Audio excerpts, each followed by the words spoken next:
What's up, world? Coach Kurt here with the Alpha Scully Fight Team. I am doing our first podcast of 2024. I am joined by Jonathan Musick. He's also known as the J.Hub on Instagram and all his other socials. I'll throw that out there once we get started. But I just kind of randomly reached out to this homie on Instagram because I really love what he does. He's a great fitness. I hate to say it with in the space about influencers because that's such a odd word these days. But honestly, you got people who actually do some good with their content, and then you got the other people. What I find with Jonathan, he actually does some real good with his content, and I really appreciate the message that he's putting out there. And it's totally inspirational. So I'm gonna bring him on, and let's just hang out for the day. Hey, Jonathan, what's going on, man? What's going on, guys? How are we doing? Hey, How are we doing? awesome. So, Jonathan, quick story. Can you tell me who you are and what you do for my audience while I share this all out to the community? Yeah. Like you said, my name's Jonathan Musick. People know me as J.Hub. My coach calls me Big Jerb. But pretty much what I do is I post on social media, me working out, losing weight, just motivating people, traveling a little bit around the world, living life as best as possibly I can. Awesome. So, and also on top of what you do, so you're a boxer. Your primary thing is boxing, and honestly, that is a beautiful place to start because we all grew up with the underdog and going with the movement forward as a champion in that whole process. And so with your journey, this is just it works really well with that story we already know. And I know a lot of people appreciate that. And just it puts that beautiful connection between the two. So so why boxing? So my brother took me to this it was like a fitness boxing place, but it was also a boxing gym as well. It was kind of weird. Mhm. It's called Title Boxing Club, and he wanted me to do like jujitsu, and so um I did the jujitsu, liked it. But I saw like Muay Thai and I saw the boxing. So I tried a little bit of everything and I enjoyed it all. I always, like grew up watching Power Rangers and Goku and Dragon Ball Z. And I was like, man, I want to be a fighter one day. That'd be cool. Mhm. But boxing just felt right for me. The coach like noticed how hard and how fast I was hitting, especially for my size. And he just kind of took me underneath his wing, and it just felt right. I love boxing. Boxing just was like a Mhm. like love at first sight. You can almost say. So that's pretty much it. That's awesome. That's totally awesome. So it's amazing with the connections that we meet. Because I mean, whenever we get involved in something, it's not just us. It's about those who get involved with us. And he just popped out. We'll see. We'll give it a second until he pops back in.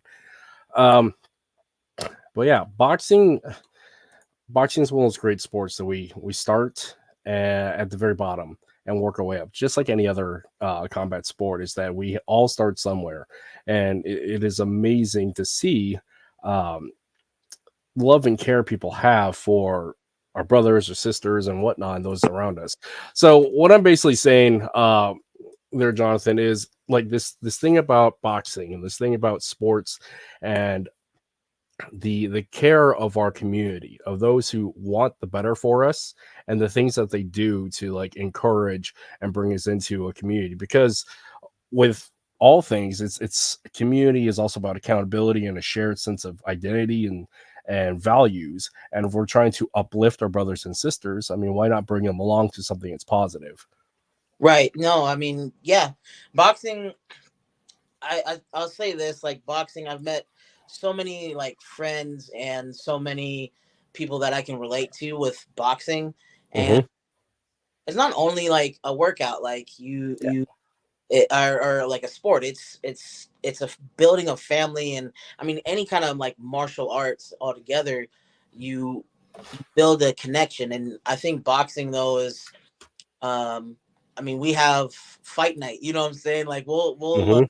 up, and it'll be like UFC. It'll be uh, um, even some like kickboxing events or whatever, and we'll go to the gym and watch, and we'll get some food, um, and we maybe crack some jokes like, "Ah, oh, no, man, they wouldn't be able to touch me. I'd just give them a 1-2," or you know what I'm saying? Like, Yeah, yeah, it's definitely a family environment, and you should definitely join it.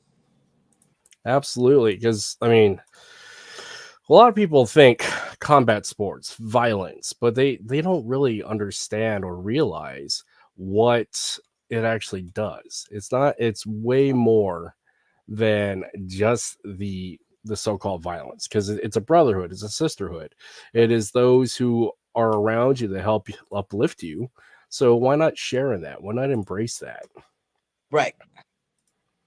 Yeah, So, agree. It's definitely embrace it and incorporate it into your life. You know, I think that that's one reason why the when I title boxing club kind of stopped doing like fight tournaments and stuff like that, yep. is because you know people got this misconception of like, oh, well, I don't want to join because I don't want to be in like a I don't want to fight, like, you know what I'm saying. It's not.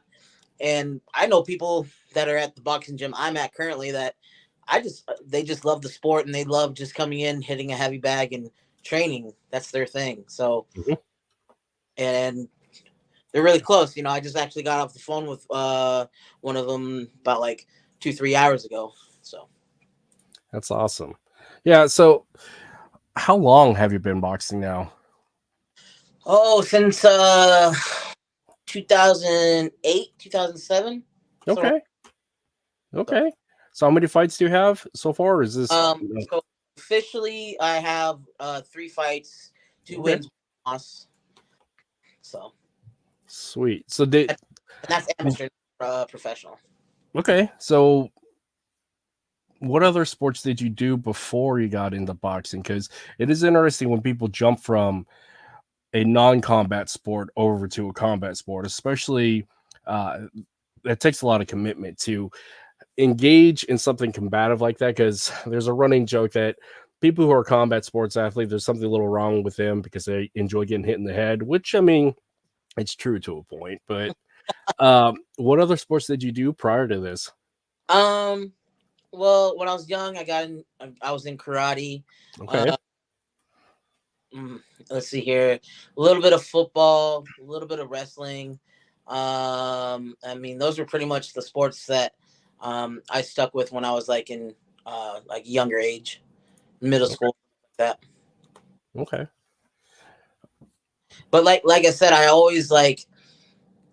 grew up watching like Power Rangers, Hmm. and I always like, man, it'd be just cool to be like to like train like that and fight like that, and um be a martial artist. I always thought like that. So Well, the thing is, like, people have this idea of what a martial artist is, because they have this idea that a martial artist is somebody who does kung fu, somebody who does taekwondo, all these. There's such a, because of the movies and popular media, there's such a specific view of what a martial artist is, but they come in all shapes and all sizes, all different backgrounds. And the fact is, if they love a thing, it's not about the belts, the gis, the titles, all these things. If you enjoy something combative, that makes you a martial artist. If you practice in a martial art, that makes you a martial artist. And people get so hung up, especially in the professional martial arts space, about the rank and title and experience, when the fact is, uh, you're still doing the same thing. Now at different levels, we're doing different things, a different education and time frame. That there is a perceived hierarchy, but the fact is, at a basic level, we're still doing the same thing. And the thing that I run into with the community is there's such division as to like the value of who and what and how long. But the fact is, we should share in the celebration of we're actually doing something constructive and helpful and healthy. So ranks and titles really shouldn't matter unless we make them matter.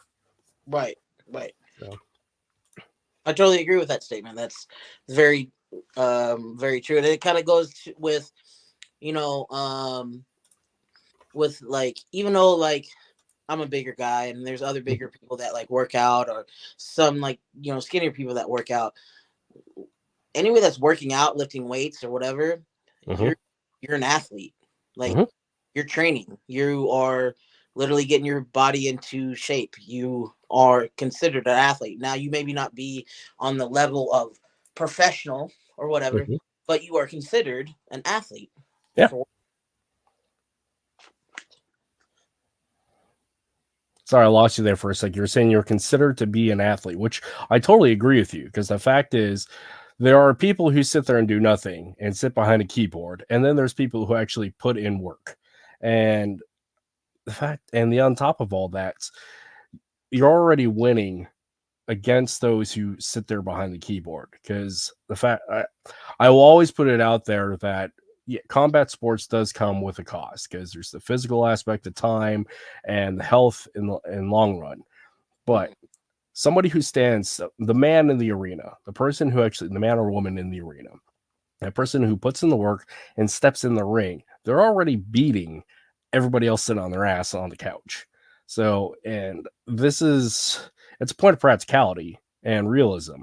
But we get so hung up on this world where people don't want to face any real struggle. They're so risk adverse that they're unwilling to actually get off the couch and get in the gym, get right. off the couch and get in the ring. They're more willing to type it out on a keyboard, but actually put some work in and get hit in the face. So, Yeah, no, yeah, no, and that's what I'm saying. It's like people that, even if you're, and not in the combat sports, like I was just saying, like if you're big or like skinny mhm, and going to the gym, or you're riding a bike or going out for walks, you're considered, in my eyes, mhm, and they're scientists and professionals, you're considered an athlete because you're yep, putting your body through extremes that is not normally what it's been going through. So yep. So, as an athlete, because we don't start out as a top tier athlete, period. We right, don't stay as a top tier athlete, period. So we go through our growth, and we go through our stagnation, and then we go backwards a little while. But it's a constant thing. Like, perfection is about pursuit. It's a lifelong pursuit. We don't start out as perfect. So anybody who's actually been on this journey should understand that we didn't start out as this. We can get to this, but there's stuff that happens in between. So with that, what have been some of your struggles back and forth in uh, achieving, maintaining, and stagnation, but also getting back into it? so let me also, before I get into that, like, we'll never be perfect. Like, Yeah.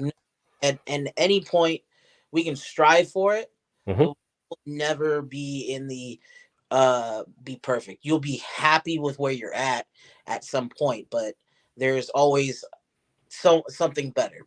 Hmm. Um, but like, go back to what you were asking. um I mean, there's a lot of struggles that I've gone through, where just recently, I lost my mother Hmm. recently, and that was a big hit, because I had to take care of her Yeah. alone, because I don't have my brother or my father, because they've passed away. So Yeah. dealing with alone, trying to still follow my dreams and stuff like that, plays a toll on the mental game, Hmm. and just stuff like that can deter you from getting away from like your perfect routine, perfect uh, um your what you're trying to go after, pretty Yeah. much. The thing is, fighting is far more than the physical aspect. Yeah. The physical aspect is the conduit of what you're trying to do, because fighting is the synthesis and application of complex concepts rooted in simple principles. But what makes it complex and difficult is all the minutia of techniques, applying tactics, making our body do the things that we intellectually are trying to understand, and apply that against a resisting opponent. So the physical part is the foundation, yes, but reality is the bigger part about the fight game and being a fighter is the mental game. Because I mean, using the cliches, the fight is in the gym, the fight is in the mirror, the fight is the internal struggle. And the opponent, in a lot of ways, is the mindset that I like is the time in the ring when you're actually in the ring against your opponent. That's not your enemy. They're there to help celebrate your hard work as much as you are to celebrate theirs. Because to get in the ring, they've already had to they should have already defeated the enemy in the mirror, that internal dialogue, that internal negative self-speech. And so like getting in the ring, and again, this is my mindset, is that the ring is a celebration of all that training. It's a celebration of all that hard work. So when people think fighting, they think too much about the physical side, but unless they've actually done the damn thing, it's the mental game. And it is, because when I trained for the other fights that I've had, like, have anything on my like mind or chest. It was just, I'm gonna train, I'm gonna win, and that was my goal set. I was driven, and mental my mental state was at a better state where I was happy, like, Yeah. Yeah. and I looked forward to the fight. Of course, I was nervous and stuff, Yeah. Yeah. uh, but I was ecstatic. I was happy. Where, you know, lately it's been kind of just like, I want to do this, but my mental health needs to be healed first before I can really go after something. And Yeah.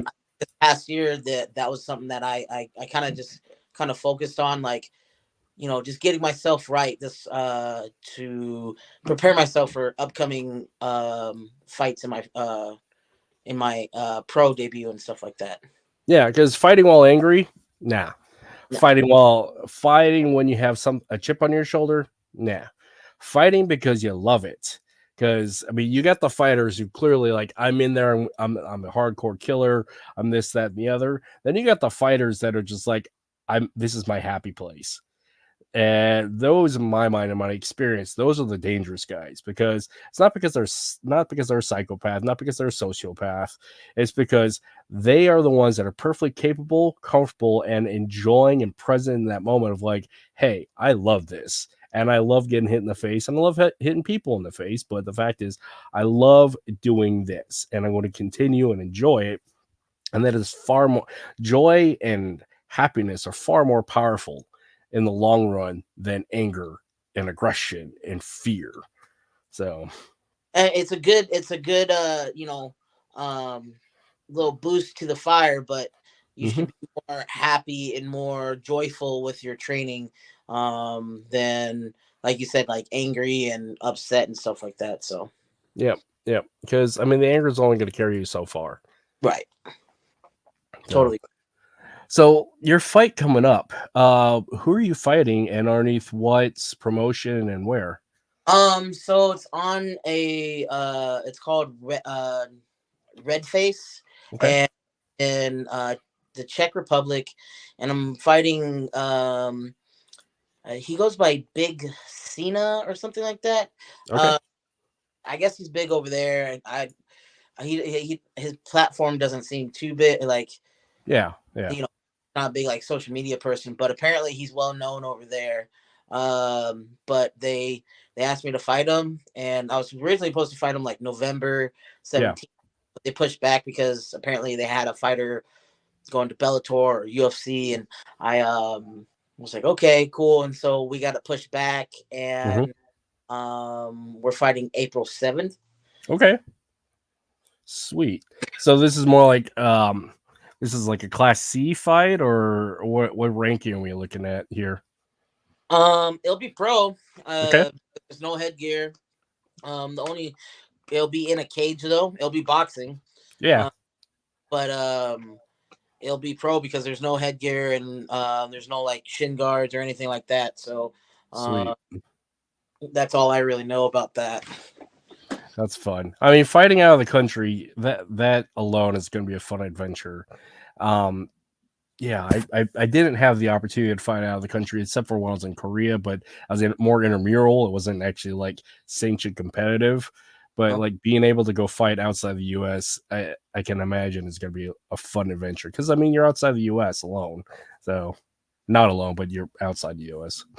I'm super excited. I'm supposed to be going out there for the conferences and stuff like that on the Yeah, 20th. So we're supposed to kind of promote it and stuff like that, and we'll see how that goes out. It's like a nice little vacation, you know. yeah, workcation. Yeah.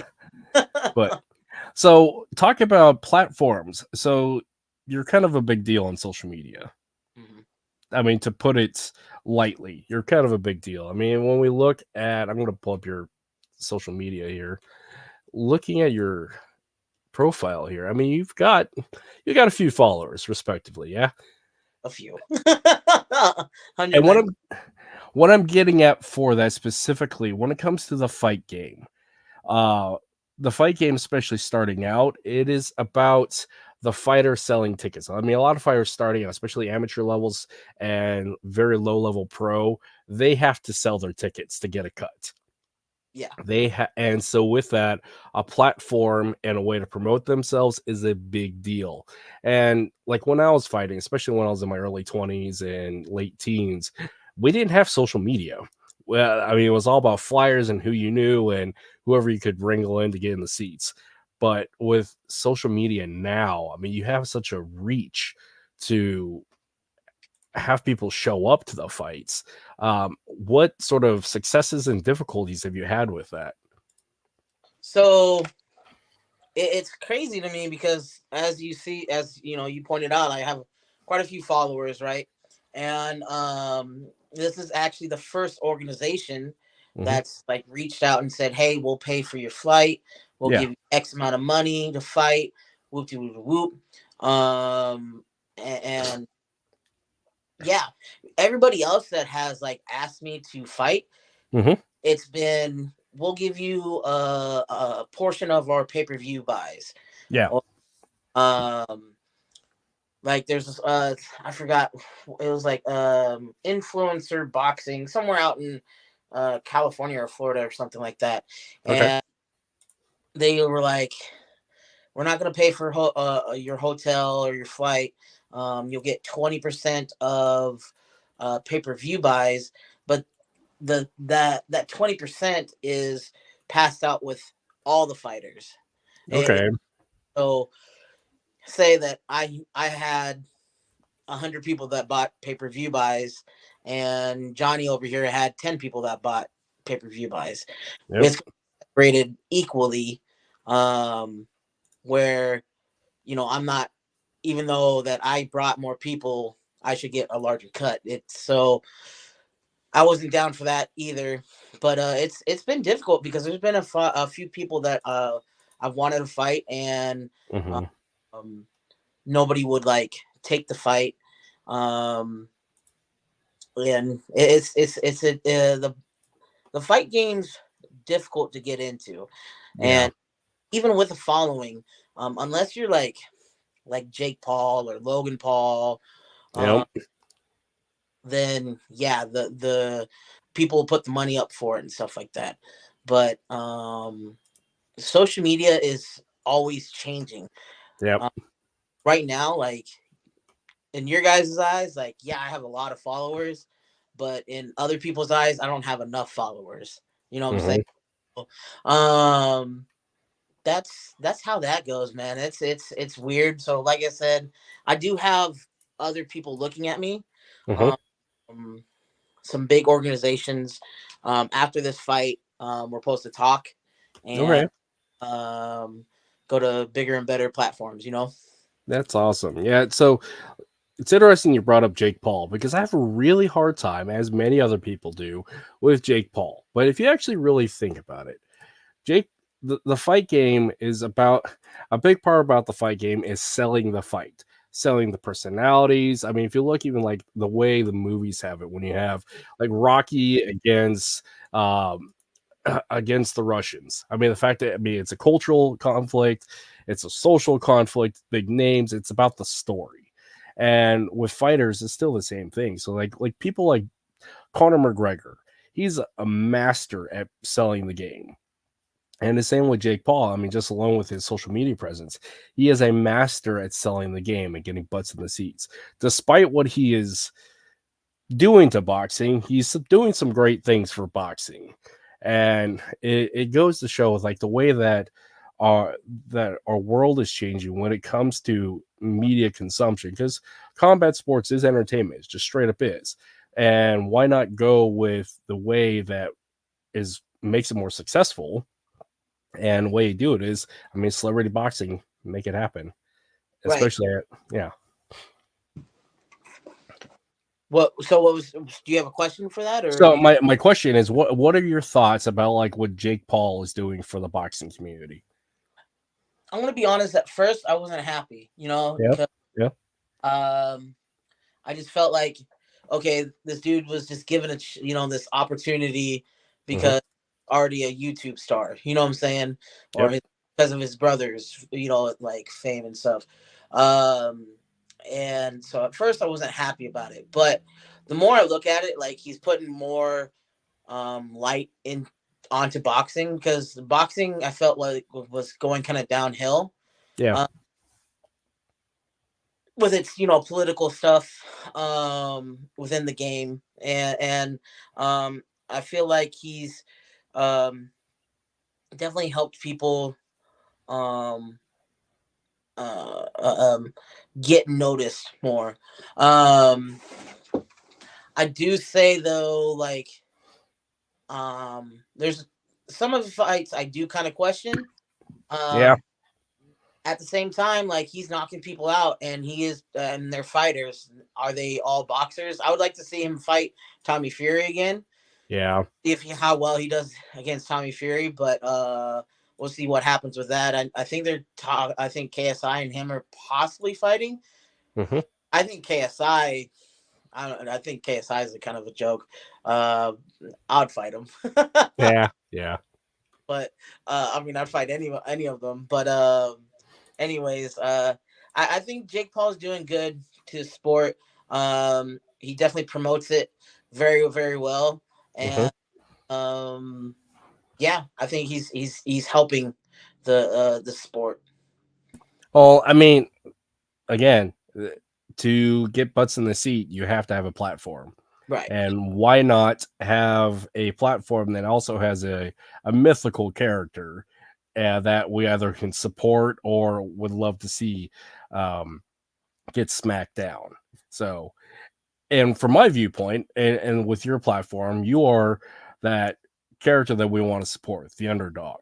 But from your own perspective, what do you think your character in the narrative of the fight game is? Not like what you're intending to be, but what do you think is the perception there? Because it's an interesting thought.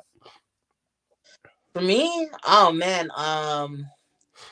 dreams happen. Like Yeah. you true. Like all the struggles, all the just everything that you've hit rock bottom, and you finally see the light. You know what I'm saying? Like you get through the tunnel, and that's my like that's what I'm bringing to the fight game, because like I've been chasing after this forever. I mean, I've fought so many personal battles with like family stuff. Hmm. You know, my dad lost his job during when the stock market crashed. Yep. Had to take care of shouldn't say take care of him, but I mean, I was living in an apartment, and he was living with me. Yeah. Um, then um, we're straight out of high school too. Like, didn't really get to go to college. I had half a semester, Yep. and um just had to decide to like help pay bills and stuff like that, and sacrifice so much. I didn't really get to enjoy my 20s. um and I always wanted to be like a boxer and be a trainer, Hmm. and I lost this weight, and then dealing with the my death of my father, and then my brother, and just still going after the dream and not giving up, Hmm. and able to raise my hand and have my hands raised, and and be part of that legendary, those legends would be Yep. what I'm bringing to the game. That's awesome. And that's a beautiful reason why. Because a consistent question that I ask a lot of my people, and just in general, is why we fight. What is the reason why? And that may change throughout time, for good or otherwise, but the why is really the most important, because it helps us move forward to what we become. So that is a beautiful place to start as to why we fight. Um, and on top of that, my sincere condolences about the loss of your father and your brother. Um, I am certain, that th- through you, that their memories are maintained. Yeah, and that their names. So, like, I come from a culture more or less that those who continue to speak the names and tell the stories and deeds of the dead gains immortality. So the fact that we keep them constant, keep them present, keep them in our mouth, in our thoughts, in our words, yeah, that's a bit of immortality that is beautiful. So again, my condolences, but also my congratulations for keeping them and being strong to the name and the purpose behind it. Thank you, man. I appreciate that. Means a Yeah. lot.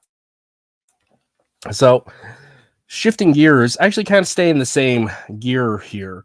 Mhm. We talked about the mental aspect of the fight game, but it's the mental aspect of martial arts and just life in general. It's really important for me as I process through my own issues with mental health associated to martial arts and combat sports, because that's something that is a big deal that a lot of athletes run into is when they get the thing taken away from them, they lose their sense of identity, they lose their sense of purpose, they don't know what to do with themselves because some of them feel like they have no other marketable skill set.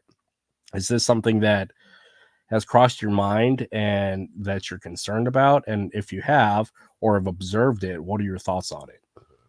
Can you kind of restate that for me? I'm a little confused. What? Can you say that again for me? I'm sorry. Yeah. So the identity of being an athlete, the identity of being a martial artist, being a boxer.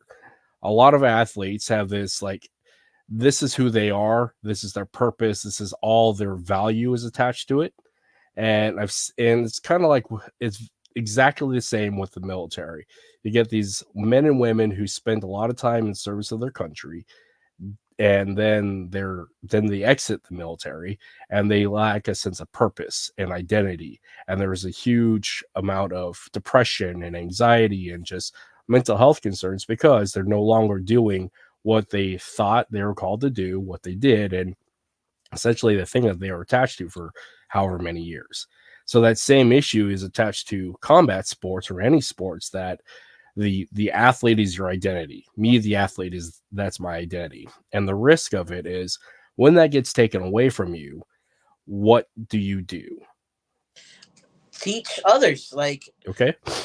I mean that's what I'm doing right now. Is you, I'm still training and stuff like that, but I in the mornings I teach boxing classes here in my little hometown, Yeah. uh, and I give off my own knowledge. Like that, you can still train and prepare for um, and still become the athlete. Like I was saying, like still work out, and you're still an athlete. You maybe not be competing, Hmm. but um, you can spread your knowledge and let others um, learn from you, so they can be that athlete. You know what I'm saying? That competing athlete. Yeah. I mean, I honestly don't think um that like, all right, I'm done. Like with like boxing's gonna stick with me no matter what. Like, Yeah. it, and even when I'm like in my 70s or 60s or whatever, I'm gonna have like a bag hanging in my garage and I'll be hitting it. You know what I'm saying? Like, Old man still can. yeah, exactly. So I don't think people should necessarily be be fearful of like, okay, so after this, like, what do I do? Hmm. Well, give your knowledge away. Teach teach the young that are needing someone with guidance. You know what I'm saying? that need that support, that need that figure in their life as well, you know. Yep. Because I mean, there's a lot of people, there's a lot of kids, young adults that don't have someone to look up to. Like when I grew up, I had my, of course, I had my family and stuff like that, but I really didn't have like a whole like role model. Be like, you know what, that's I want to be just like him or anything like that. Like I had people that I like was admire, but Hmm. role models like in my life, you know. So It's the difference between a coach and a teacher, right, or a coach and an instructor, I should say. right, Yeah. Well, that's an excellent answer. Because for me, I've had martial arts taken away from me a couple of times. When I was 18, I had a catastrophic injury to my leg. I broke my leg and tore a bunch of stuff in it. And I was getting ready for the Olympic trials, specifically for Taekwondo. And I had that taken away from me. And then that spiraled into a bunch of drug use, got addicted to opioids, and resulting got homeless and had an interesting year. Came out of that in the end, and went into the army. But just right there, I thought it got taken away from me, because it did.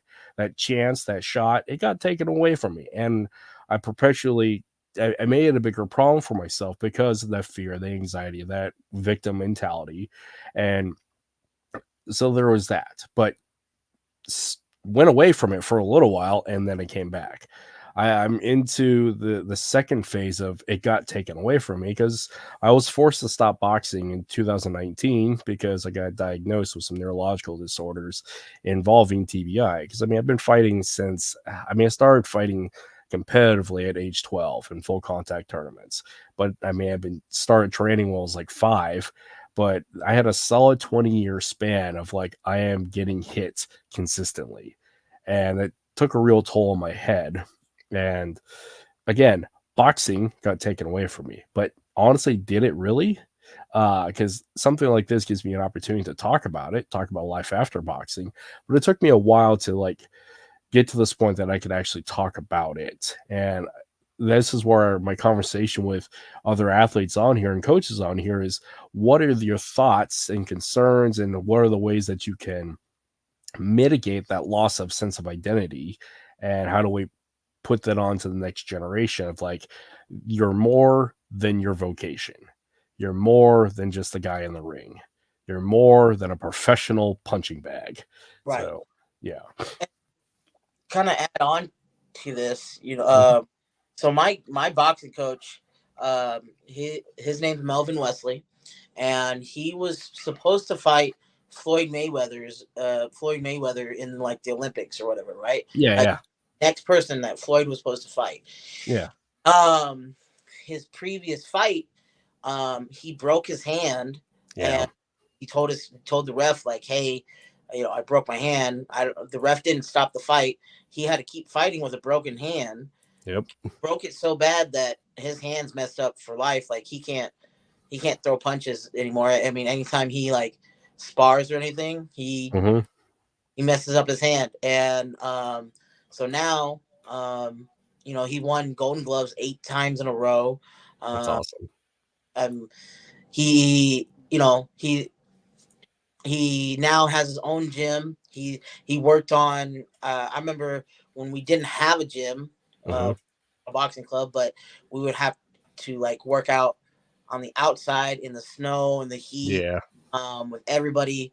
And now he has his own spot. It, you know, and it's blown up. He's trained people in the UFC. He's trained professional boxers. It's crazy. It's crazy to hear his story and just how um, what he, you know, what he decided, because he always told me, he's like, boxing is just always going to be part of my life. You know what I'm Hmm. saying? Like, no matter, you know, I wish I could fight, but I can't, and this is what it is. You know, so gotta Yeah. gotta keep going. Yep. And again, the window of fighting is such a small window, Right. because even if you're at peak, you're ready to go, you're an excellent athlete and prepared, you could lose it in an instant. You could lose it in your first fight. I mean, let's So one guy I had on here who's a friend of mine is Rage NG. I don't know if you know who that is. Mm-mm. Uh, Prominent UFC fight coach. He had a program out of Black House MMA there in California. Phenomenal fight coach. He is one of the moderators on the Aperture Fight Focus group that I'm a part of. But I had him on here, and with him, like he had a couple of pro fights, but in one of them, like he got an injury and like he was done. He could not fight any longer. So he was no longer a competing athlete. But 20 years later, he is coaching and reffing some of the greatest in the game. So I mean, there and having that reframe. This is really what it boils down to: is reframing your perspective and finding an alternative means to do with what you have done. And not everybody gets that point of enlightenment and that viewpoint because they're stuck in that victim mentality. They're still stuck in that pain, that anguish. They're still stuck in that thing of me, and that pity party. And it, just like anything else, once you get thrown on the mat, you got to get back up. I mean, that is the course of the fighter. You learn from your loss. And unfortunately, again, this is where the fight game is really hard. And it's really about the mental game is the hardest part of it. And the real part of the fight is getting up off the mat, learning from failure. So someone told me one time, he's like, man, take your 8 count Mm-hmm. and get back up. You can lay on the ground, you can lay on the mat. It's okay. Take that 8 count, Mm-hmm. but you need to get back up. Yep, because it's just you, the ref, and your opponent in the ring, Right. and neither one of them are going to pick you up off the mat. Exactly.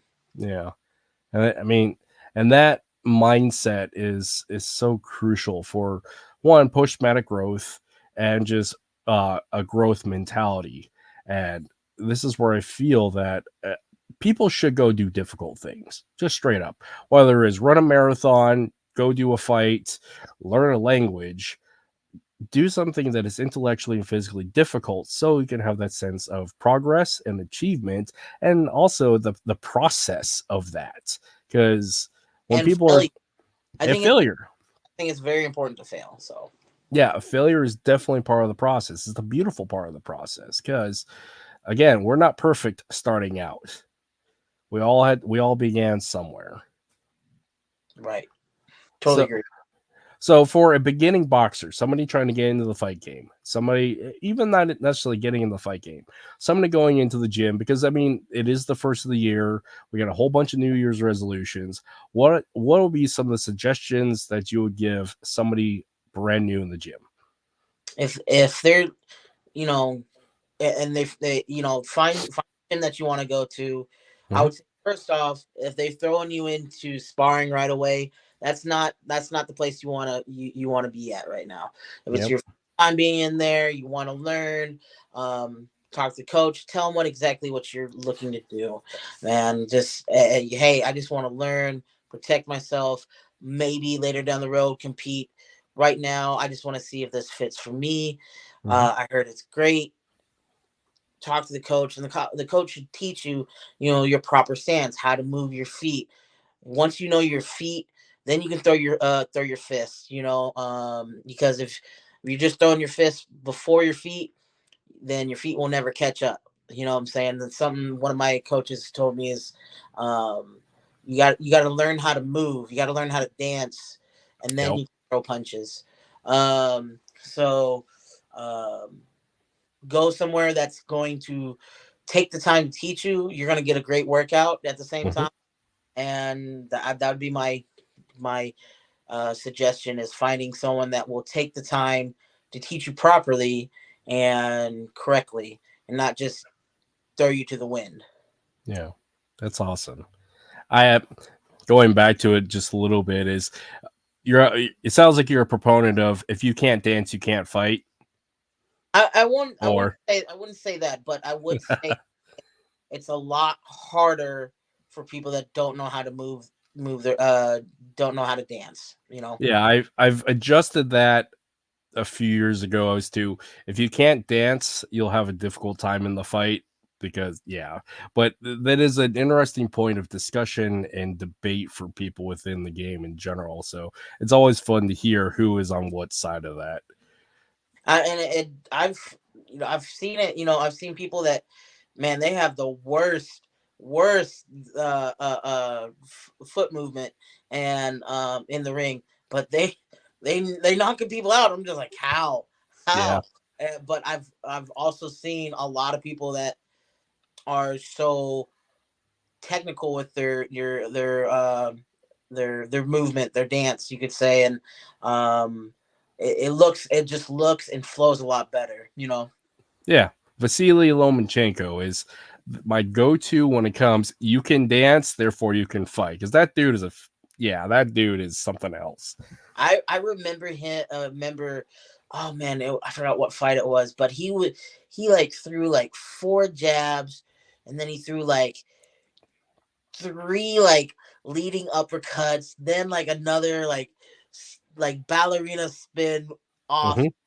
2, and then another uppercut, and he's like landing them, and I'm like, Yeah. oh my god, like this Yep. dude's, This dude's crazy. yeah, sting like a bee, float like a butterfly, right? Yeah. Him and Prince Nassim from back in the 90s. He was also as entertaining. He was entertaining. He's the most entertaining boxer I've ever seen. But he was also one of those like you dance, you fight. So I always looked up to Royce Jones Jr. yep. I always looked up to him for he was him, Floyd, and Pacquiao were my 3 like people that I looked up to when like training. Like I was like, if I can get the best defense as Floyd, if I can punch faster than Manny Pacquiao and be able to just dance like Royce Jones Jr., bro, I'm set. You know what I'm saying? Yep. That's what was in my head. So Yep. I'm Pinoy, so I'm all about Pacquiao. But then again, Mayweather and everybody else, like you got to give respect where it's due. it is, man. Like, hey, um, a lot of people don't, a lot of people, you know, I get it because Mayweather's cocky, man. He has every right to be, he has Yeah. every, but you know, he trained out in what, Detroit, Michigan, I believe, and Hmm. hearing some of the stories like him traveling to the gym in like 5 feet of snow when Yep. schools are closed and stuff like that, and him just saying, "No, I'm training." Like, forget Yeah. all that. That's respect. Like he put in the work for it. So I mean, that's the fight game. You got to be hungry. So, because going back to the first of the year, New Year's thought here, you got a lot of people who like, I want to be a fighter. Okay. Um, Welcome to a very hard life that doesn't pay very well for a long time, if it ever does. So, the work and sacrifice of like you are, and I had a discussion. I've had this discussion several times with new fighters or people who want to be fighters coming into the gym. That when they ask for the hourly time frame of like how long do you think this is going to be, it's like, well, you can't measure it in 40 hours a week. This right. is a lifestyle more than you'll ever know. This is a lifestyle, and it's a very hard lifestyle because you're sacrificing so much for something that may not pay out, if ever or at all. So And I mean, you can use me as an example, man. I mean, I have a platform, and yeah, it's still hard to get paid out for it. You know what I'm saying? Like, yeah. so I totally agree with you on that. I wish there was more opportunity for people to make money in the game, but that's just how it is. Yeah.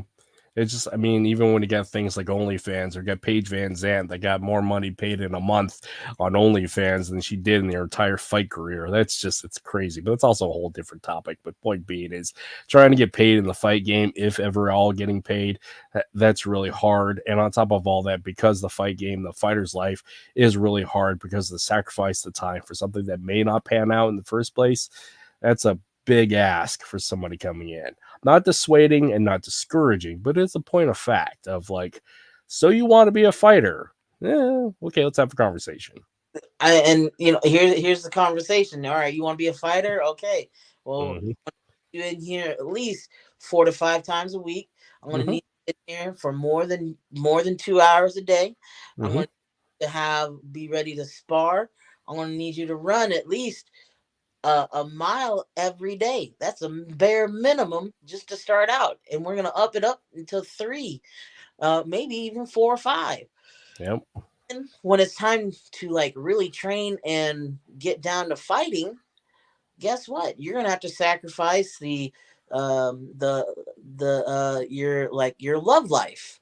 Hmm. Uh, you're gonna have to sacrifice um, what you eat, what you normally do, the things that you people that you hang out with, Hmm. because you're gonna be eating, sleeping for this opportunity. And like you said, you maybe not get paid for it, but Yep. it's going to be worth it at the end. Yep. And that's where I say it's a celebration of all that hard work and all that sacrifice. Right. And it's not just a celebration about the fighter in the ring. It's also the celebration of all those who supported them along the way, especially their family. Because if you got a fighter who is an unsupportive family, specifically a spouse or significant other, that makes it all that much harder. Because if they're too concerned about the drama at home, because like I've known a lot of fighters that are the reason why they have to fight is they got to pay bills at home, and this is the only thing that they can do to pay the bills. Which, if that is the case, I respect and appreciate and been there, done that. But that is also it's harder. It makes things harder, and so like I said, the different levels, the different layers of the fight game, the sacrifice. We got to be able to strip those things down to have as much support and positivity, and not have those toxic things to take us away from that end all goal. And same with like because it's a team mentality. Yeah, it's not a team in the ring, but it's a team mentality of you have your family supporting you no matter what, motivating you, holding you accountable, and just putting up with your general nonsense trying to do this lifestyle. Then you got your coaches, your teammates, and everybody else involved with your program for success. So you have, and basically what it is a tribe of accountability because you're taking on one the personal responsibility of I'm trying to do this, but you're holding yourself accountable and having others hold you accountable to saying, hey, here's the purpose, here's the end all goal, help me achieve, and if you love me, support me, you're going to help me achieve. And on top of all that, if you love me and support me, and if it's something that I can't do and can't get there, I'm also going to be the ones, if they're going to be the ones that truly love and support you, that tell you that this isn't working. Because there's a lot of fighters out there and just people out there that they want to be a fighter, but this isn't the thing that they should be doing, despite their wants and desires. And having somebody saying, hey, this is probably not the thing for you, and having that hard conversation is also a bit of strong reality and accountability that I see a lot of fighters may never have or had. I think though as well as like if we're talking like, hey, if someone comes in and be like, hey, I want to be the next Floyd Mayweather, and you're in your late 20s, it's more than likely it's going to be very very difficult, and it will most likely not happen. Yep. Get to a point where you're getting paid. Hmm. um yeah, you could, but it isn't going to be anywhere near what you're thinking of.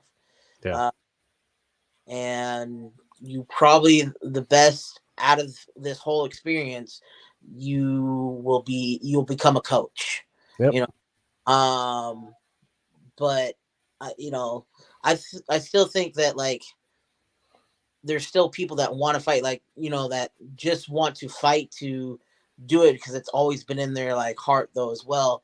And just Hmm. having, I think they understand like, hey, I'm not here to be the next Floyd Mayweather, but I do want to be like, hey, I want like 5, 10 fights underneath my belt, and I'm good with it. You know what I'm saying? I've met this Yep. kind of, so definitely having those heart to heart conversations, like you said, with the people that are like, hey, I want to be the next Mike Tyson or whatever. Well, let's have a conversation. Uh, Well, it's interesting though. So like along that same line of thought, uh, fighters coming at different ages, different stages. And also, you may be a great fighter and great athlete and all these things, but you have to go where the fight game is most profitable. Because, like the case here for Alaska, we are one of 2 states that does not have a fight or a gaming commission. Mainly because we don't have the population. We have less than 1 million people here in the state. Oh, wow. So, yeah, as giant as we are, we have very few people here. And it's a rough life because the state is what it is. So, with that, our fight community is really small, which is great because we all know each other, all good friends, and we all collaborate with each other. But the pool of fighters is very, very small. And the level of competition, it only goes to a certain level. So, the thing that we run into is like, we have some great athletes here, but they're only going to be so successful at a certain level. And so they have to leave the state and go to a bigger fight promotion, a bigger fighter population to go do that. And having that realistic internal conversation, or having a conversation like that that's instigated by an external source like our coaches and support staff or support network, that's really hard. For some fighters, that accepting that I have to leave. And this is where that commitment is really important, that if I want to be a part of this life and I want to succeed, I have to go where I need to go. And that was something that me and my coach talked about, Mhm. because when I blew up on social media, like, he talked to me. He's like, hey, there might be some people that come after you that will say, hey, I want to train you. What Mhm. do? Um, if the opportunity comes and it's better for you, don't be afraid to like do that. Yeah. Don't forget about me, when Yeah. big, but he also, is like, if someone's like, hey, we'll give you this amount of money, and you just need to move here and all this other crazy stuff, like, it's an opportunity and you should definitely take it. Um, Mhm. so be prepared for that if that does happen. Um, but he also warned me, he's like, don't leave if they just want to train you though. Yeah. Because having that awesome by association, it's really about them and not you. And Yeah. that's also something that an athlete has to be aware of. So, and so with that in mind, how would you suggest an athlete have be aware of that, and what are some of the measures would you suggest for them to prevent that kind of a thing from occurring? um to um to not move, or what do you mean prevent what? Prevent Prevent exactly. them from being used by the personal gain of those who want them to come join them. I definitely would just ask questions, exactly like, what are they expecting out of you? Like, what are the benefits of you move, like, being part of their team, or coming to their side, or coming to their gym, and training with them? Uh what would be all the benefits? You train me, that's cool. I already got a coach that trains me. Like, Mhm. what, you gonna put me up in a house and support me for a year or something like that, and train me at the same time? Okay, then there's some benefits of you um you you necessarily using me, and I'm necessarily going to be using you. It's a tet for tat kind of relationship. Yeah. We would see what benefits you. If it doesn't benefit you, then why do it? Yep. And this is where that part about having an upfront conversation, no bullshit. Like here, and this is particular to all things in life. If you want your standards and boundaries to be known, you have to communicate them. And just like any other relationship, if you want to have that respect, you have to respect the other and lay out the things that you want to be held accountable for, and also things that you want that you're going to hold them accountable for.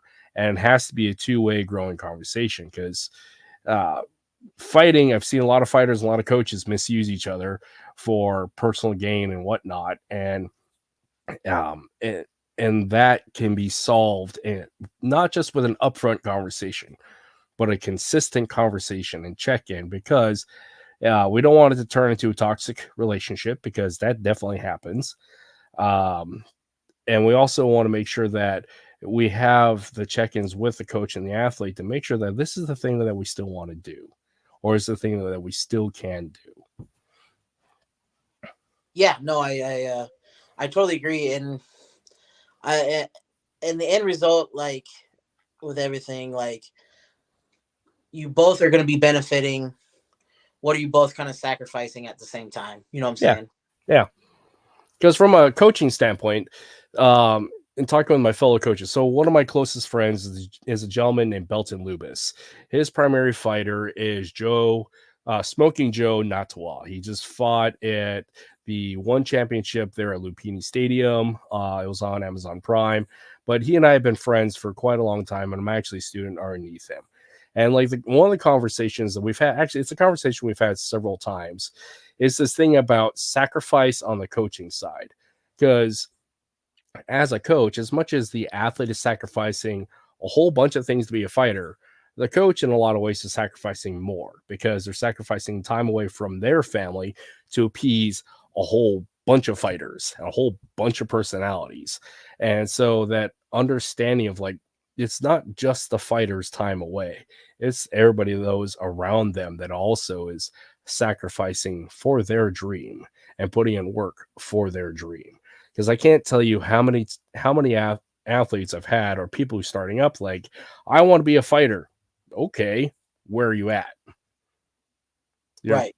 So that kind of thing. Because the other aspect too is I've ran into several fighters that do the one and done sort of thing, and which is fine. I don't dissuade or discourage anybody who wants to go jump in the ring for a check mark and a bucket list.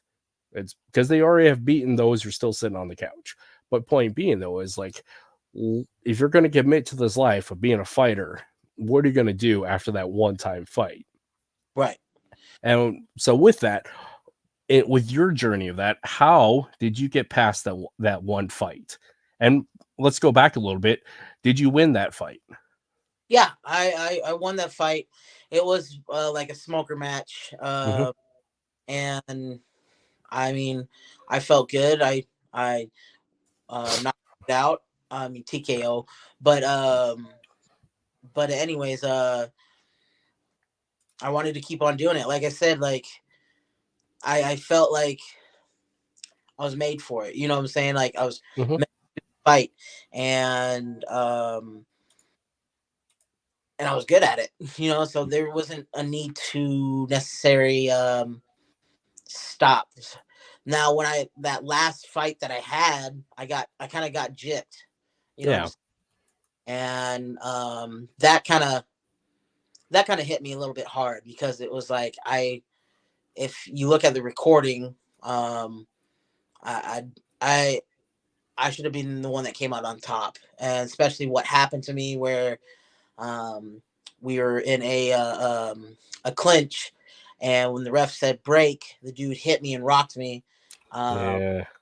during while he was breaking us up, he didn't get any points deducted, and I got a standing 8 count. Ah. And Yeah.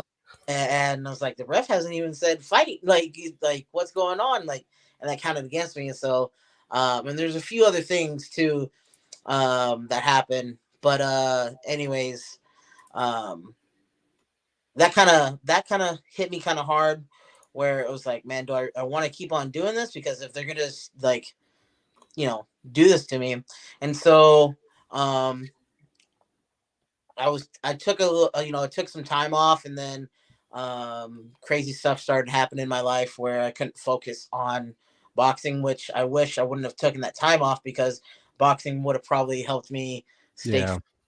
So, Yeah. I know how that goes. but for me, for the first fight, it wasn't about one and done. I mean, I came in the game somewhat late, 15, 16, but still early enough to get some ground underneath me and some confidence that I could take this further. Mhm.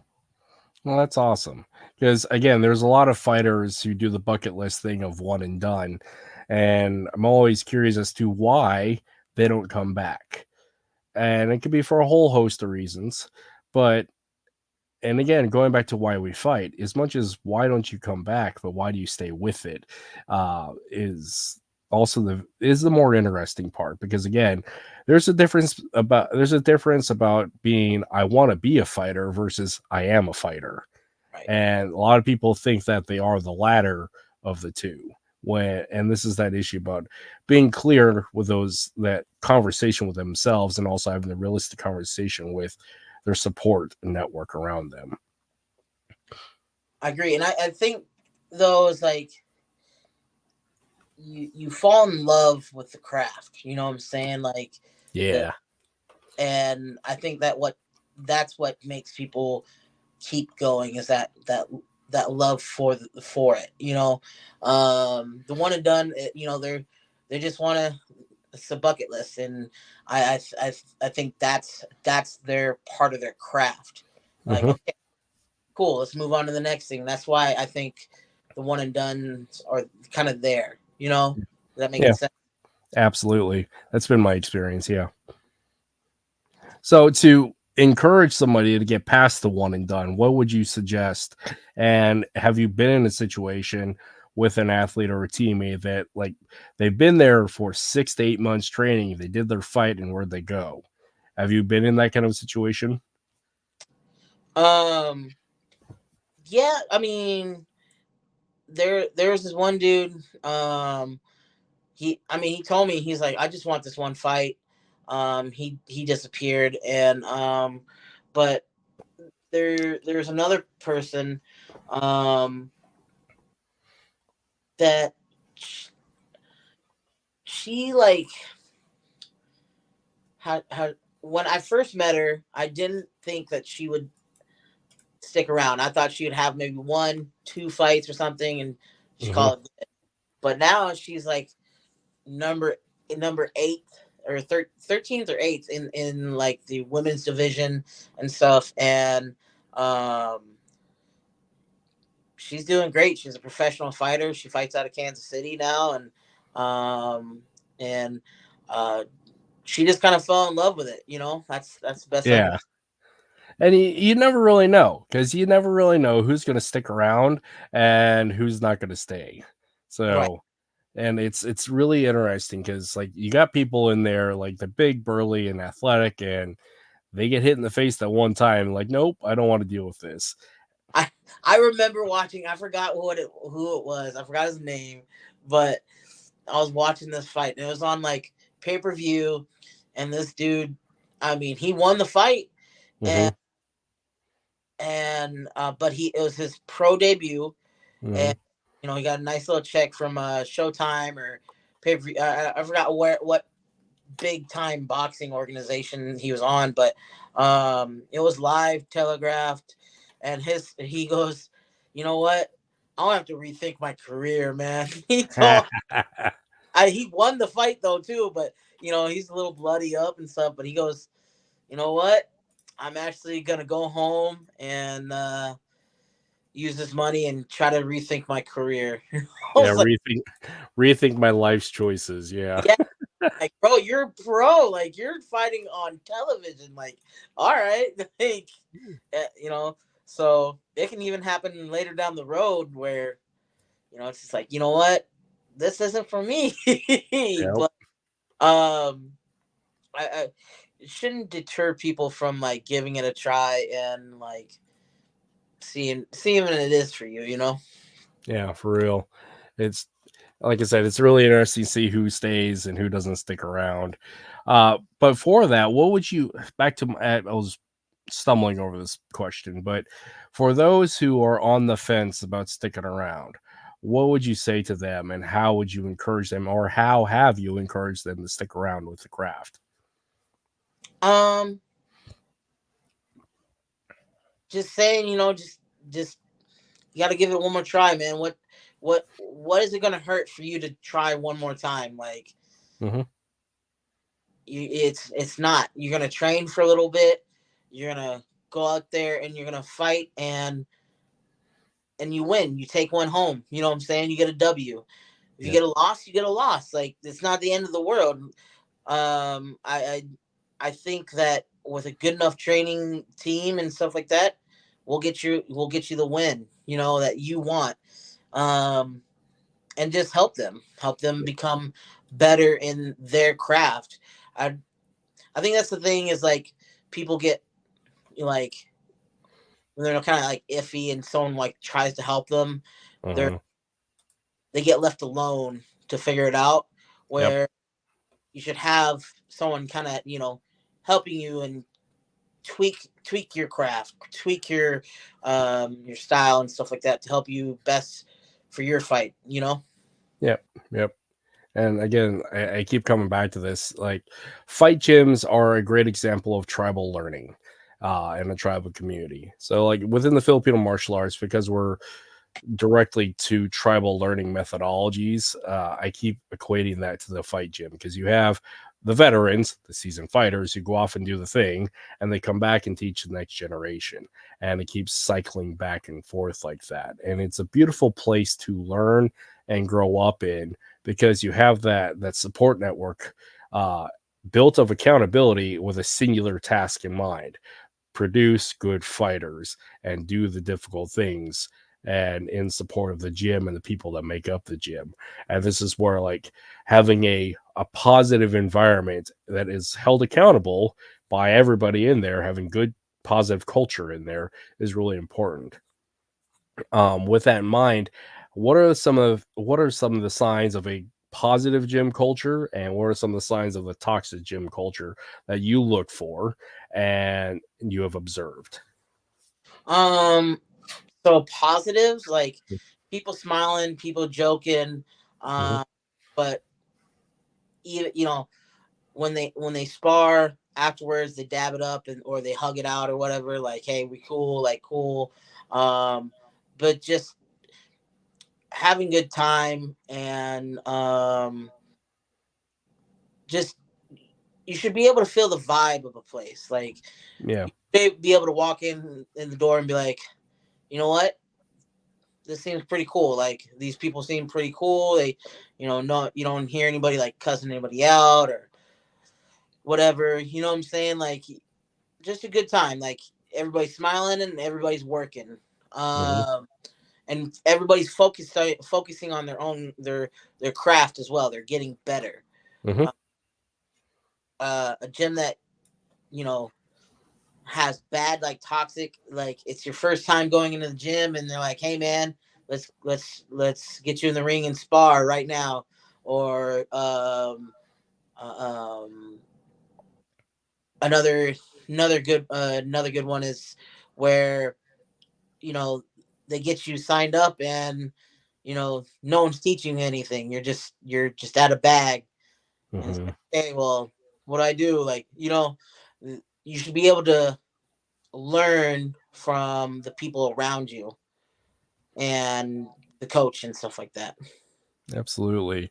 Because one of this one of the things that people going into combat sports and martial arts look at is like this idea of a toxic community of abuse, violence, and just all these awful negative things because I mean they haven't been educated properly about it, or what they and actually it falls in the same situation where they haven't had proper education of what has been representative of what they've seen to fulfill their viewpoints, the perspective about the negative stereotype of a fight gym, a fight house, a fight club.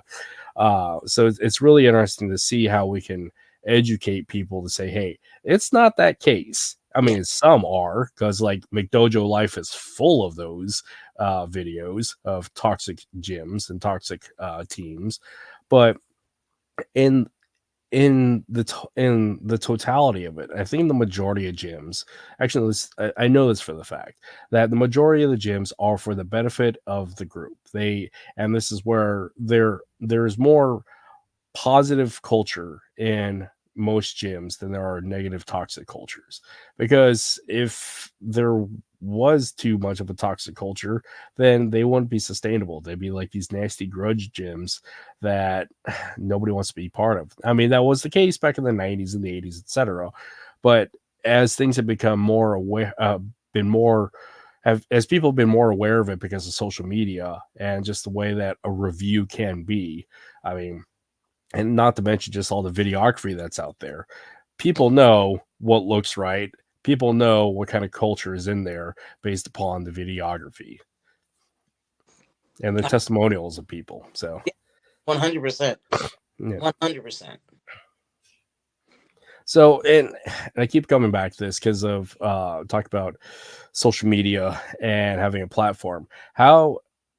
What do you think the benefit has been your social media what has your platform done for you as a boxer aside from reach and connection, because it is a real question out there because we live in this age of social media is a big deal, but as an athlete and all the things that you do, how has social media positively impact you and what are some of the pitfalls with it?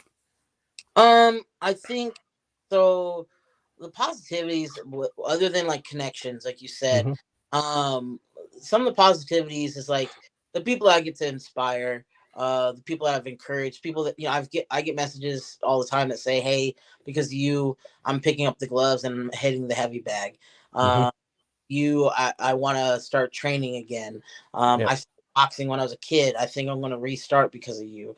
Um, those kind of things are a positive because we're adding more to the sport of boxing, Yep. uh, and I'm doing my part to encourage people to box, and not only that, bigger people as well. Yeah. Uh, Yep. I feel like that ever since I'm not trying to say that I'm the guy that started hitting the heavy bag, but I feel like because what I've done with my social media presence, I've noticed a lot more heavier set people uh, Yeah. not being afraid and actually posting their workouts or posting them hitting a heavy bag, and I've Yep. I've noticed it a lot more. So I think that's a positive of what my social media has done is I think it's add motivation and encouragement to others, skinny, fat, all together. Probably some of the negatives with my social media is that I think I've shown too much of what my skill sets can do, and Yeah. Yeah. that um, that's another reason why some people don't want to schedule me a fight with a fighter that they have. Hmm. Um, I think that's probably a negative, and then I would say that's probably the biggest negative. Of course, I have trolls and stuff like that, but I Yeah. for my personal well-being, I think that's probably one of the biggest negative side effects of social media, but I'm happy that I did it anyways, because I honestly, when I posted my the video of me hitting a heavy bag, I was wearing Yeah. it wasn't so I could start boxing again. The J-Hub channel is not like a boxing channel. It's not made wasn't made to be like that. It was actually made to be let me gather my life back together and stuff like that. Here, let's see here. I don't know if the yellow shirt one will come up on that video, but I'll I was bring it up. training to lose weight so I can go to a trip in Costa Rica, because I wanted to go bungee jumping, Hell and yeah. Hell uh, yeah. that was the only thing. I wanted to lose weight so I'd be able to go bungee jumping because um, there's a weight requirement on that, and I was just too heavy. And I just said, you know what? I was already posting workout videos beforehand, so I'll just post this video of me hitting the heavy bag. Um, that wasn't it either, but that's I'll see if another. I can find it. Yeah. Uh, I'll it's, see if I can find it. if you go back up, Okay. go back up, back up. This one? One with the lightning, the in the middle. Yep, that one. So at the end, Yeah. that's the video that blew me up at the beginning.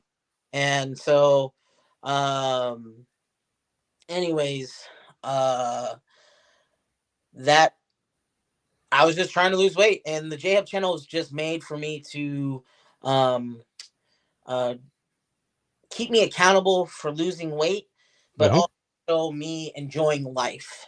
Yeah, yeah, And that's a good reason. so yeah, that was what the J-Hub channel was prior. And um I still had like dreams of like fighting again and stuff like that, not in the aspect of like professional. Mhm. When my channel blew up for me doing this, the professional dream was relit again. That's awesome. Because I mean, look at the one negative side of putting data out there is, yeah, you get scouted straight up. Your data is out there, and your opponent's team can see what you do. But that also gives you an opportunity to only put out there what you want to put out there, which in some cases that can be specifically manipulative. Because like in the Filipino martial arts world, swapping over to my other line of work, there is a consistent problem about we see the really cool guy tactical stuff out there, and it just like any other like high caliber martial arts self defense stuff, we always see the pristine, perfect execution of a technique, a disarm, this, that, and the other. And they're highly choreographed, and it's definitely not the first take. And then you got the people, which the more honest approach to it is that you get the people who show everything in a single cut, mess ups and everything, failures and everything, and it's more genuine. And people appreciate that a whole lot more. And again, this is where me looking at your content that I really appreciate the genuine, raw, straightforward, this is who I am. I'm happy, deal with it. And it's great. Because the fact is, it is a point of inspiration because myself am a heavier guy. Because when I was fighting, I fought from 195 to 205, but being 5'6", I should have fought maybe a 165, but I flat out refused. And then like going with this whole injury cycle, I would consistently after every surgery, because I've had 4 surgeries on my ankle, and after every surgery, I would balloon back up to like 265. At one point, I ballooned up to 285, but I started at like 195. And I understand wholeheartedly about that cycle of progress, regression, stagnation, and then starting all over again. So, and for my view of like what you do, it's like, hey, that is reason to say, hey, if he's putting in work, I should be putting in work. And and I'm very grateful for what you do for doing that. And also just being genuine and upfront about like I'm putting in work because I'm doing this because I want to do it. And if you're sharing into my journey, cool. If not, I'm still doing what I'm going to do.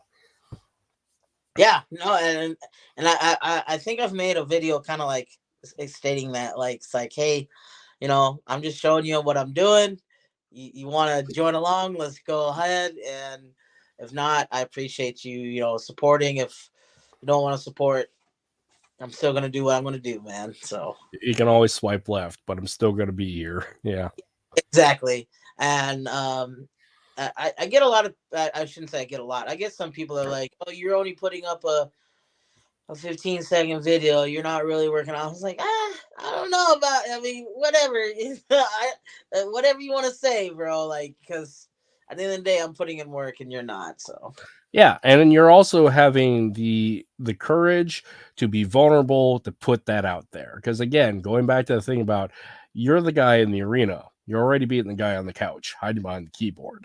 So, and add it to another step forward, further, because like the content creation world in general is always like it seems narcissistic. A lot of times it is, but the fact is, if we're especially if we're doing something particular to a field that has educational, personal, and just like value based upon a skill set and a process.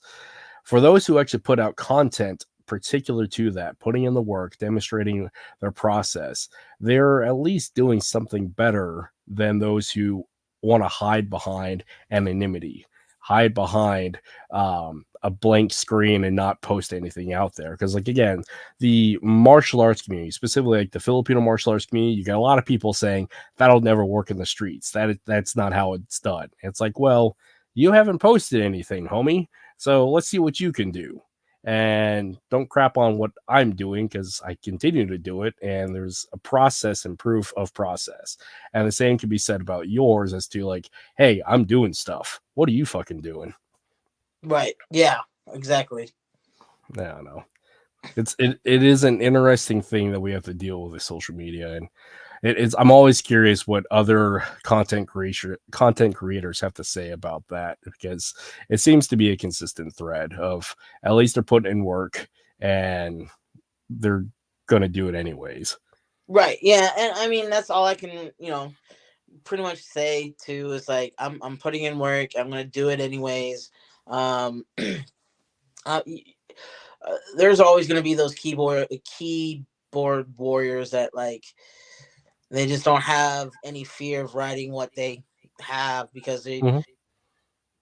they're behind a screen. You know what I'm saying? And but at the Yeah, end of the day, like you just got to learn to be happy and forget those words that they're typing, and it's literally that's it. It's just someone typing words, and it's like whatever.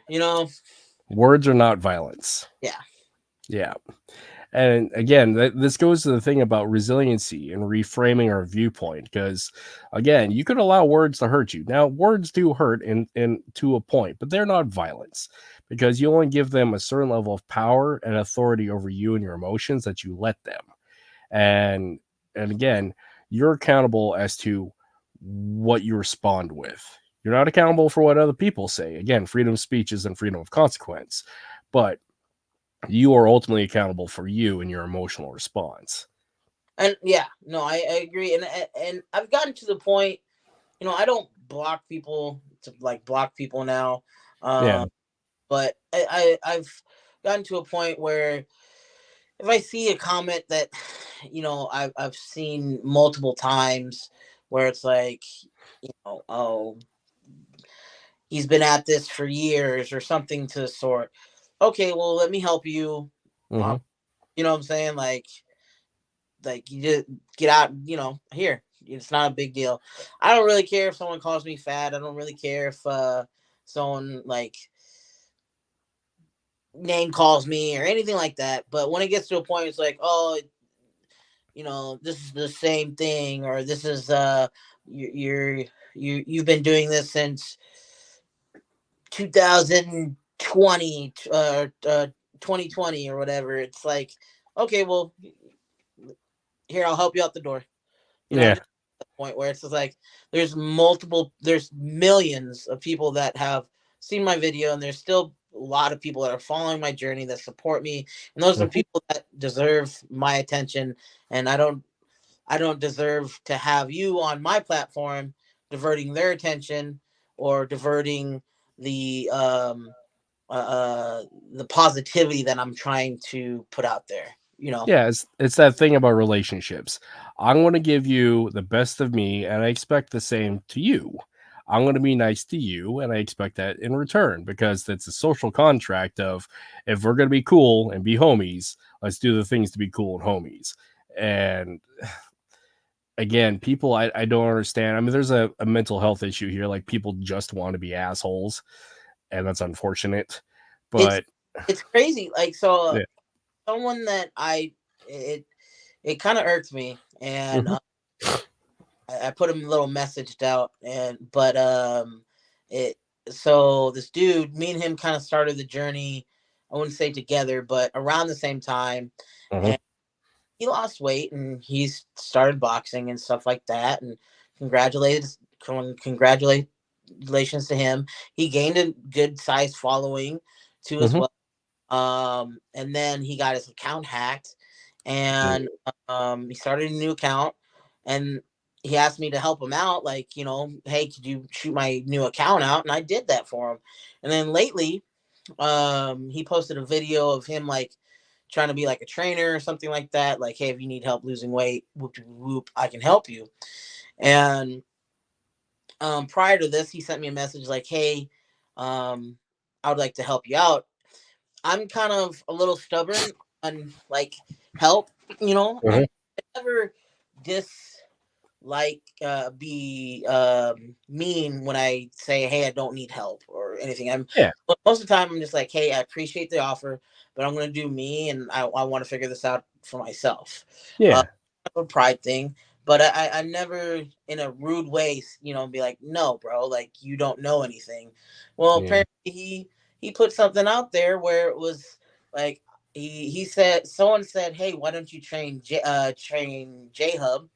And he comment back saying, um, and he tagged me in it. He goes, "No, because J-Hub apparently knows more than I do."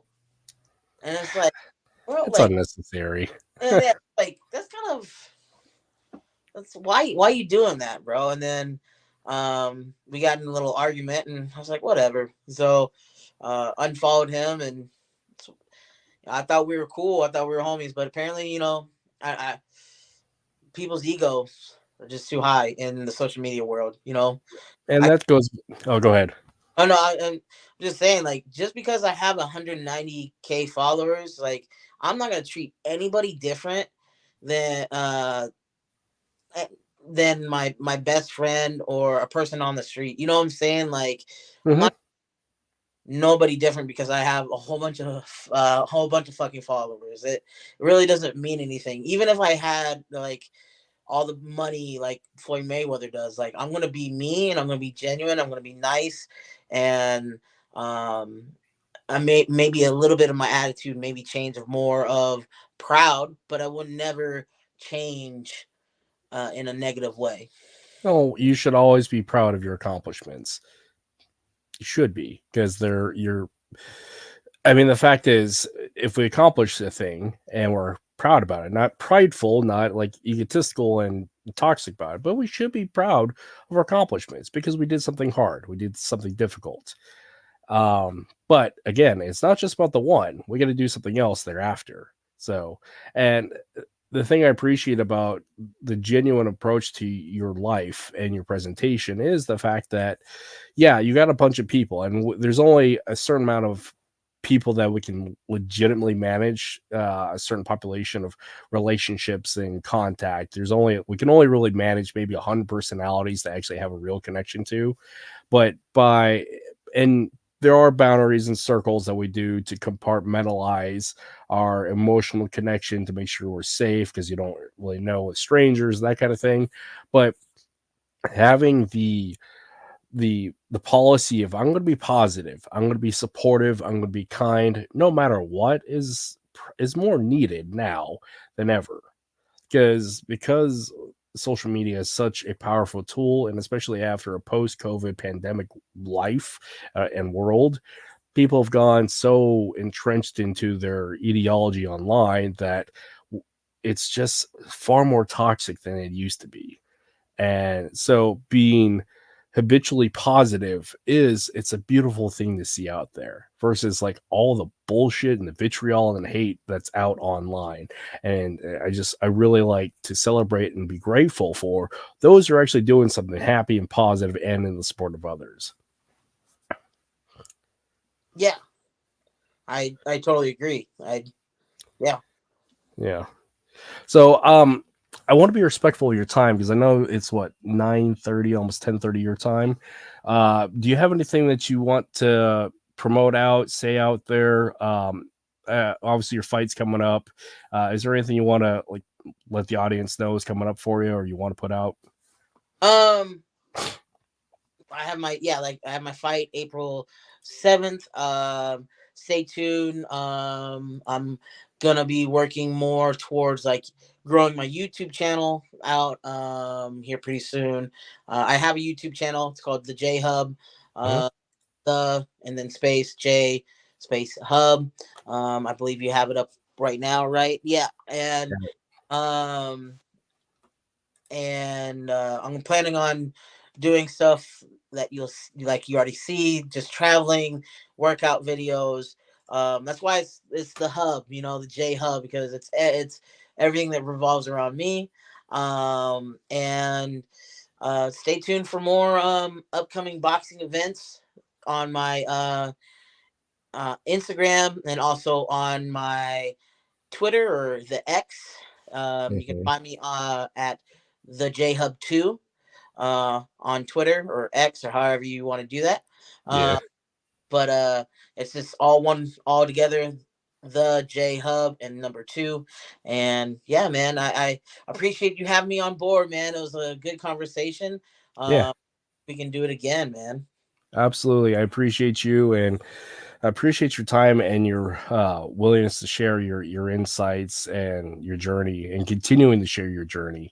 And so it's been a great pleasure of mine to have you on. I want to say thank you to everybody.